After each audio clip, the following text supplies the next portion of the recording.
Bismillahirrahmanirrahim. Assalamualaikum warahmatullahi wabarakatuh. Alhamdulillah wassalatu wassalamu ala Rasulillah wa ala alihi wa sahbihi wa man walah, amma ba'du. Alhamdulillah, kita panjatkan rasa syukur kepada Allah Subhanahu wa taala karena hingga saat ini Allah masih memberikan kita nikmat yang sangat banyak, nikmat yang sangat luar biasa, dari mulai nikmat iman, nikmat Islam, nikmat sehat wal afiat, nikmat silaturahmi, nikmat bertemu teman-teman, nikmat beraktivitas, ya, bekerja dan yang lainnya. Nikmat-nikmat ini tentu sangat besar sekali, ya, sangat luar biasa. Patut bagi kita selalu mensyukurinya, yakni memberikan hak-hak dari setiap nikmat yang Allah berikan sesuai dengan apa yang diharapkan oleh Allah kepada kita. Ya, nikmat ini harus kita sadari betul bahwa suatu saat akan dimintai pertanggungjawaban. Suatu saat akan ditanya, untuk apa nikmat yang diberikan selama ini? Ya. Semuanya akan dipertanggungjawabkan. Mudah-mudahan Allah memudahkan kita semua dalam memanfaatkan nikmat yang Allah berikan kepada kita. Ya. Alhamdulillahirabbil alamin, segala puji hanya milik Allah, Rabb semesta alam, Rabb yang mengatur alam ini bagi kita manusia, Rabb yang menggerakkan segala sesuatu yang ada di alam ini, Rabb yang menentukan siapa, bagaimana, siapa dan bagaimana selanjutnya, siapa dan terus apa, terus seperti apa, itu semuanya atas kehendak Allah Subhanahu wa taala. Mudah-mudahan kita mohon kepada Allah agar Allah selalu melimpahkan keberkahan kepada kita, melimpahkan karunia taufiknya untuk kita selalu berada di jalan kebaikan, untuk selalu berada di tengah-tengah orang yang baik sehingga kita menjadi orang yang baik, di tengah-tengah orang yang sadar akan kewajiban sebagai seorang muslim sehingga kita menjadi orang yang sadar tentang kewajiban diri menghadap Allah Subhanahu wa taala. Mudah-mudahan kita mohon sekali lagi kepada Allah agar kita digolongkan orang-orang yang selalu dalam limpahan nikmat dari Allah Subhanahu wa taala. Selanjutnya kita juga bersolawat kepada Rasulullah sallallahu alaihi wasallam. Rasulullah namanya begitu indah. Rasulullah namanya begitu agung. Karena Rasulullah diperindah oleh yang maha indah. Agung karena diagungkan oleh yang maha agung. Rasulullah adalah sosok manusia yang paling berjasa di muka bumi ini. Rasulullah adalah sosok yang apabila namanya disebut menjadi ibadah mendapat pahala. Namanya ditulis menjadi ibadah mendapat pahala. Namanya diperdengarkan menjadi ibadah mendapat pahala. Coba cari manusia di muka bumi yang namanya istimewa seperti istimewanya Rasulullah, maka itu tidak akan kita temukan, maka itu tidak akan kita dapatkan, ya. Maka beruntunglah kita saat ini menjadi seorang muslim, menjadi umat Rasulullah, menjadi orang yang senantiasa rindu kepada Rasulullah. Mudah-mudahan dengan kerinduan kita kepada Rasulullah, mudah-mudahan dengan sholawat kita kepada Rasulullah, kelak di hari kiamat kita termasuk golongan yang dicari oleh Rasulullah untuk mendapatkan syafaat dari beliau. Amin ya Allah ya Rabbal Alamin. Baik, pada kesempatan hari ini kita akan berbicara tentang doa. doa. Doa ini secara umum diterjemahkan dengan sebuah permohonan, sebuah permintaan kepada Allah. Tapi kalau mau lebih dalam lagi kita memahami doa, maka doa itu adalah ibadah. Menerjemahkan doa sebuah permohonan itu boleh saja, silahkan, ya, nggak ada masalah, lakukan, ya, apa yang diketahui kerjakan, nggak ada masalah. Tapi kalau mau lebih dalam memahaminya, jadikan doa itu ibadah. Karena ketika kita memaknai doa itu ibadah, maka orientasi kita itu bukan lagi kepada isi doa kita, tapi orientasi kita adalah kita mendapat pahala, balasan dari doa yang kita lakukan. Berbeda sama orang yang menerjemahkan doa adalah permintaan. Kalau diartikan doa adalah permintaan, seringkali ketika doanya tidak diijabah, doanya tidak dijawab sama Allah, doanya tidak terlaksana, seringkali ketika imannya lagi down, imannya lagi turun, dia berputus asa. Akhirnya menyalah-nyalahkan Allah. Akhirnya menyalah-nyalahkan situasi dan kondisi. Ya, tentu ini sangat berbahaya. Nah, pada kesempatan hari ini kita akan cari tahu apa yang membuat doa tidak diijabah sama Allah, dan apa yang membuat doa diijabah oleh Allah Subhanahu wa taala. Walaupun sekali lagi terkait doa itu adalah hak prerogatifnya Allah. Hak mutlak hanya Allah yang menentukan. Hanya Allah yang hanya Allah yang berhak. Dapatkah, tidakkah, ya, diijabahkah atau ditolakkah, ya. Hati-hati. Mudah-mudahan kita setelah tahu kenapa doa saya tidak diijabah, kenapa doa saya diterima, ini menjadi kita lebih siap dalam berdoa, ya. Hari ini saya mengutip dalam sebuah kitab, ya. Ada 2 kitab yang saya kutip. Yang pertama kitab Tashih Ad-Du'a, pengarangnya adalah Bakr bin Abdullah Abu Yazid. Nah, ini adalah terkait tentang kenapa doa tidak diijabah. Yang kedua, saya kutip seputar alasan doa-doa kita diijabah. Nah, doa-doa yang diijabah ini saya kutip dari Alkitab Al-Wafi karangan Mustafa Al-Bagha dan Muhyiddin Al-Mitsu. Ya. Nah, yang pertama, kenapa sih doa kita ditolak sama Allah?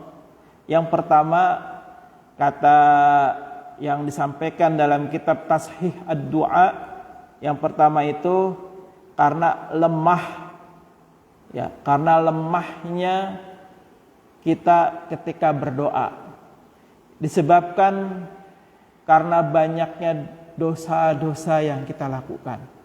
Lemah di sini bisa diartikan karena tidak semangat, karena tidak serius, karena sambil bermain, sambil bercanda, ya. Ini adalah salah satu sebab kenapa doa kita tidak diijabah. Yang kedua, hati yang lemah. Hati yang lemah dalam menghadap Allah. Orang yang lemah dalam menghadap Allah, maka doanya pun akan jauh dari diijabah sama Allah. Maksudnya bagaimana? Lemah dalam menghadap Allah adalah orang-orang yang males-malesan dalam beribadah. Ya, makanya ayo kita semangat beribadah. Setelah itu kita sempurnakan dengan doa. Insya Allah doa yang diawali dari ibadah yang kita lakukan, insya Allah itu akan diijabah sama Allah Subhanahu wa Ta'ala. Yang ketiga, kenapa doa itu tidak diijabah? Karena terhalang dari sesuatu yang menahan doa itu sendiri.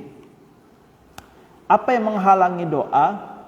Yang pertama, ada barang haram atau perbuatan haram yang kita lakukan. Ya.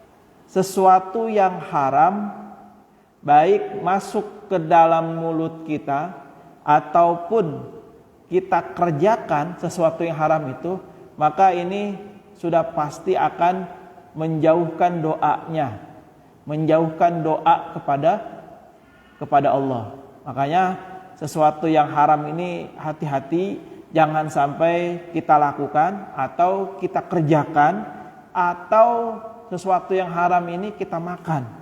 Ya.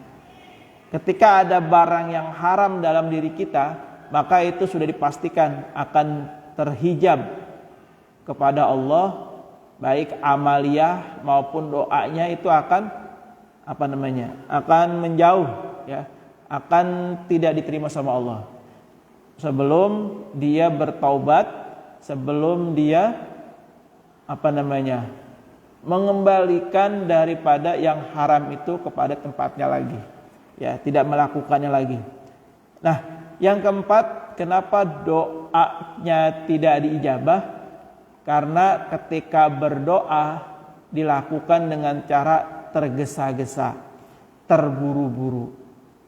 Ya, makanya dari sini doa yang ditolak itu doa yang tergesa-gesa, terburu-buru.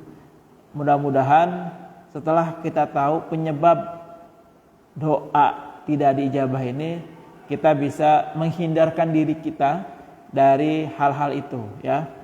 Itu yang pertama, terkait dengan doa yang ditolak.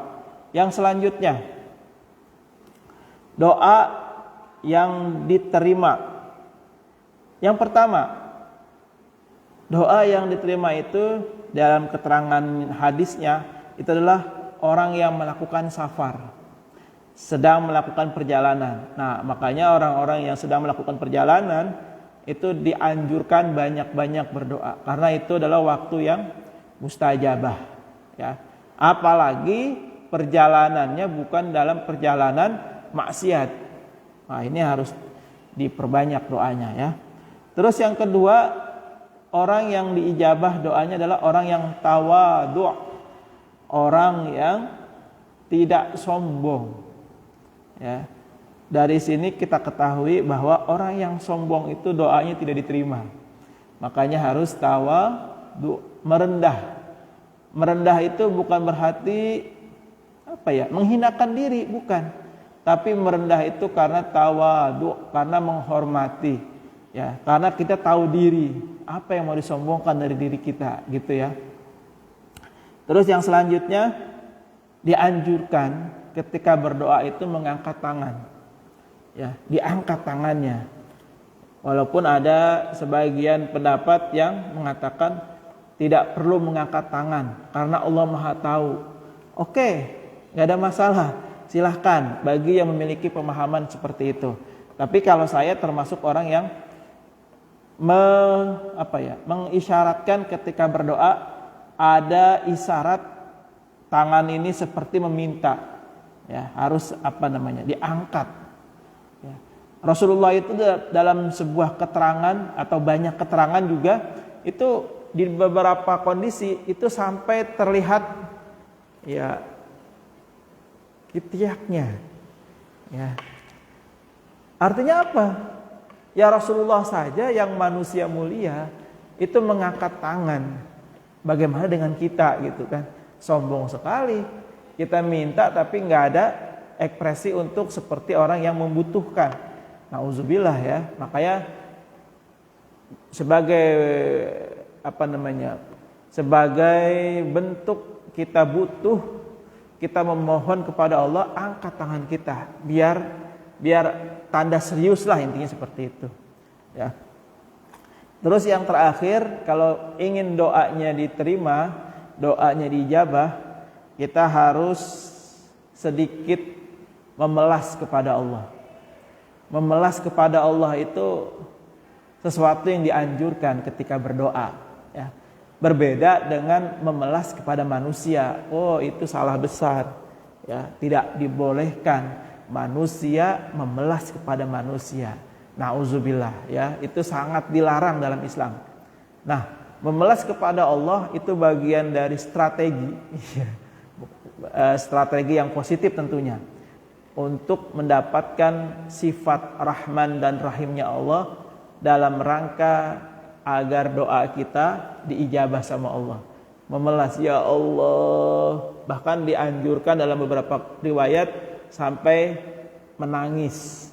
Ya, insya Allah orang-orang yang tulus ketika berdoa, yang serius ketika berdoa, yang penuh dengan pengharapan ketika berdoa, itu doanya diijabah. Ya, walaupun kita ketahui juga doa itu hakikatnya tidak ada yang ditolak, cuman ya ditangguhkan, cuman diganti dengan yang lebih baik, cuman dibalas nanti di akhirat ya. Jadi ketika kita berdoa, kita yakin kepada Allah, Allah Maha tahu kebutuhan kita, Allah Maha tahu keperluan kita, kita yakin dan optimis serta husnuzon kepada Allah, Allah akan memberikan yang terbaik kepada kita. Allah pasti membalas doa-doa kita ya. Kalau enggak sekarang berarti nanti. Kalau enggak nanti berarti diganti dengan yang lebih baik. Yakini itu, maka kita akan menjadi orang yang optimis. Kita akan menjadi orang yang selalu berpikir positif, tidak pernah suuzon kepada Allah. Ya. Jadi kalau berdoa itu jangan pakai nafsu. Kalau pakai nafsu, kita ketika doanya enggak sesuai dengan keinginannya, itu banyak sekali yang putus asa, frustasi, dan akhirnya dia tidak mau lagi berdoa. Nauzubillah ya. Baik, itu saja yang dapat saya sampaikan. Sekali lagi, yang saya sampaikan hari ini boleh setuju, boleh tidak ya. Yang mau amalkan silahkan, yang tidak mau juga tidak apa-apa ya. Kalau ada yang salah, itu mungkin datangnya dari saya karena saya lagi perlu banyak literasi, wawasan ya. Mudah-mudahan ini bagian dari bagian dari syiar Islam. Mungkin ada yang nggak tahu apa itu doa, bagaimana cara berdoa. Nanti kita coba bahas lebih detail lagi. Dan saya berharap kalau ada kebaikan dari video ini, silakan dijadikan acuan. Tapi kalau itu sebuah kemudorotan, sebuah yang kesia-siaan, ya silakan ditinggalkan saja. Terima kasih atas perhatiannya. Hadanallahu wa iyyakum ajmain. Assalamualaikum warahmatullahi wabarakatuh.